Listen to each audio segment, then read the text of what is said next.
Every single person I've told you about in this series has had one thing in common.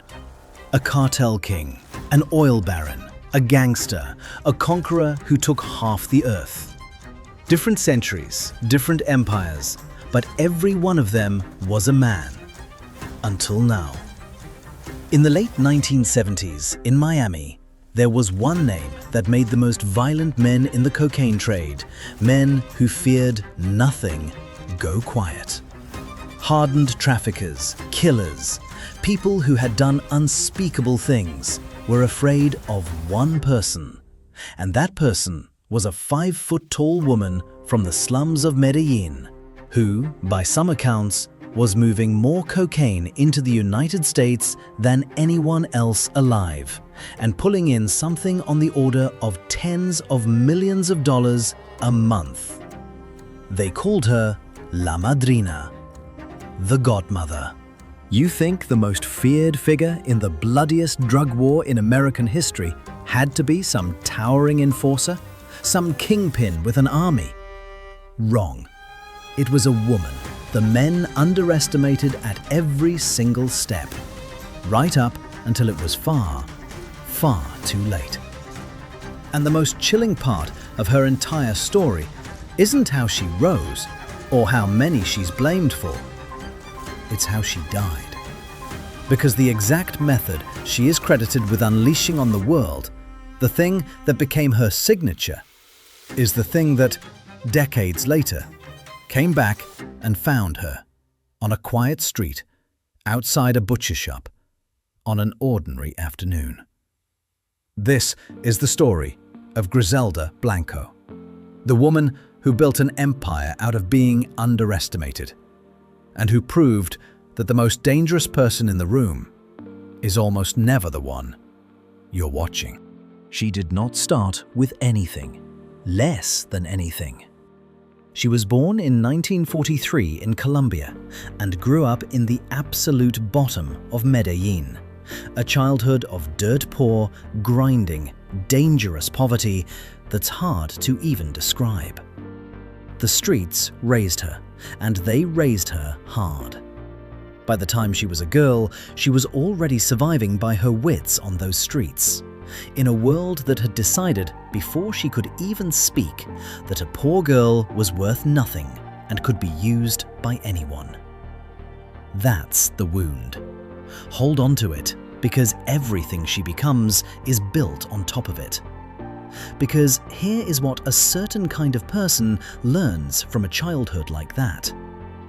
They learn that the world is divided into exactly two categories: people who do and people who get done to. Prey and predator. And a poor girl on those streets was born into the first category, the prey, and was supposed to stay there forever. Griselda Blanco looked at that arrangement and made a decision that would eventually cost a staggering number of lives, including her own. She decided she would never, ever be prey again. Not to poverty, not to a man, not to anyone. And she would do whatever it took to make sure of it. She married young, got into the smuggling trade, and learned the business from the ground up. And when she came to the United States, to New York and then to Miami, she didn't arrive as someone's wife or someone's mule. She arrived as a boss. Here's the part that made her an empire. And it's the same cold genius we've seen all through this series. In the 1970s, cocaine was exploding in America, and Miami was the front door. The money pouring through was almost beyond belief, and the trade was run, top to bottom, by men. Men who looked at a woman and saw, at most, a girlfriend or a courier. Never a threat, never a rival. That underestimation was the single greatest weapon she ever had, and she used it like a scalpel. She built smuggling methods the men hadn't thought of, including, famously, having custom lingerie and undergarments manufactured with hidden compartments, sending product through routes that nobody was searching because nobody imagined a woman was running the operation. She moved enormous volumes. At her height, the numbers attached to her operation are staggering. Estimates of hundreds of kilos a month. Revenue that ran into the tens of millions monthly. She had the mansions, the jewelry, the fleets of cars.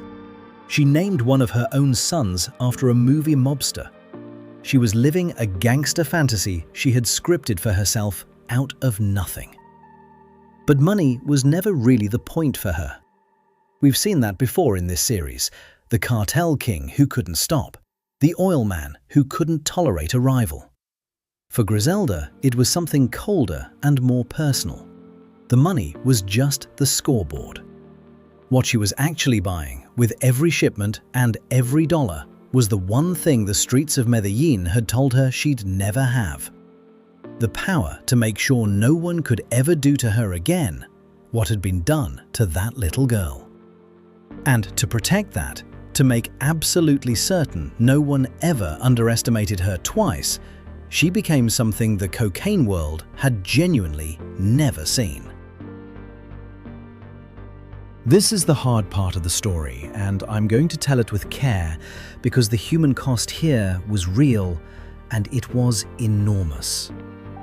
Griselda Blanco's name is tied to the period that became known as the Cocaine Cowboys era, a stretch when Miami became one of the most violent places in America, when the murder rate climbed so high that the city reportedly had to bring in extra resources just to handle it. She is blamed by investigators for a long trail of deaths across her years in the trade. Rivals, associates, people who crossed her, and tragically, people caught in the middle who had nothing to do with any of it. And she is widely credited with popularizing a method that would define that era and haunt it for decades. The motorcycle hit. Two people on a motorbike, fast, anonymous, gone before anyone understood what had happened. It was brutally efficient, and it was new, and it spread through the criminal world like a virus. She didn't just participate in the violence of that time, she innovated it. She industrialized it. Here is the part the legend tends to skip. For every rival she removed, there were families on the other side of it, the ones who don't get movies made about them. Children who lost parents, bystanders in the wrong place, a city that spent years living in fear. The Godmother nickname has a glamour to it, and the glamour is a lie. Behind it is a body count, and behind the body count are people who were loved and who didn't come home. She had made herself the predator. She had escaped the first category completely.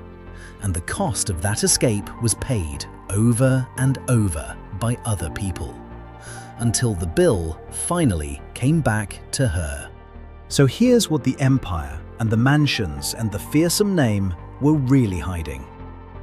It was always that little girl on the streets of Medellín who learned before she was grown that the world would eat her alive if she let it. Everything she built was armor against that. The ruthlessness, because mercy on those streets had been a death sentence. The need to be feared, because being feared was the opposite of being prey, and prey was the one thing she could not survive being again. The refusal to ever be underestimated, controlled, or owned by a man, because she had been treated as something to be used before she was old enough to fight back. And she spent the rest of her life making sure the entire world understood she was nobody's victim. It's the same engine as every other story in this series, just wearing a different face. Control felt like safety, and when safety is the thing you're really chasing, there's no amount of fear, no amount of other people's lives that feels like enough. Because the thing you're actually trying to kill isn't out there in your rivals, it's a memory. And you cannot put a memory on the back of a motorcycle. She terrorized a city to feel safe, and she never once felt safe. That's the trap. You can become the most feared person in Miami and still be, somewhere underneath, a frightened child who learned too early that no one was coming to protect her. The empire didn't last. Empires like hers never do. She was eventually caught, convicted, and spent years in prison in the United States. The boss, who had ruled by fear, sat in a cell, her power gone, her fortune scattered, the men who'd once trembled now free of her. When she was finally released, she was deported back to Colombia, back to Medellín, the exact city that had made her and nearly destroyed her as a girl. She'd left it as nothing, conquered the world, and the world sent her right back to where she started. For a while, she lived quietly, an older woman now, a grandmother, the godmother of cocaine, running out errands like anyone else. And on an ordinary afternoon in 2012, she walked out of a butcher shop in Medellín and a motorcycle pulled up. Two people, fast, anonymous, gone before anyone fully understood what had happened. The exact method she is credited with giving to the world, the motorcycle assassination, her signature, the thing that made her a legend and terrorized a city, is the thing that ended her, decades later, in the city where it all began. She built her whole life around never being a victim again, and in the end, she was taken out by the precise weapon she had handed to the world. The most powerful people in this series all died with the same thing missing, and Griselda Blanco is the sharpest version of it yet. The cartel king couldn't buy a safe night. The oil baron couldn't stop counting. The conqueror vanished into the grass he came from. And the woman who made an empire out of refusing to ever be prey again, who terrified the most dangerous men in America, who had more money than she could spend, ended exactly where she began, in the same city, and was taken in the exact way she'd taught the world to take people. She spent her entire life running from being that powerless little girl on the street. And she ran so hard and hurt so many. And the thing she was running from was always sitting right there inside her, the whole time. No amount of fear she put into the world ever took it out of her. That's the thing about building your life out of a wound. You can become the most feared name in an entire era. And the frightened child you're trying to outrun just climbs onto the back of the bike with you and rides the whole way to the end. If that landed, two quick things.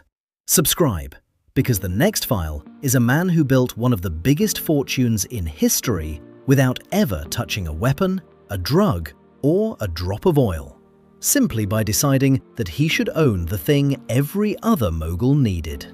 And tell me down in the comments, Griselda Blanco, a monster who terrorized a city, a ruthless genius who beat every man at their own game, or a victim who became the very thing that was done to her? I read every one. I'll be down there. This was the Mogul Files. I'll see you in the next one.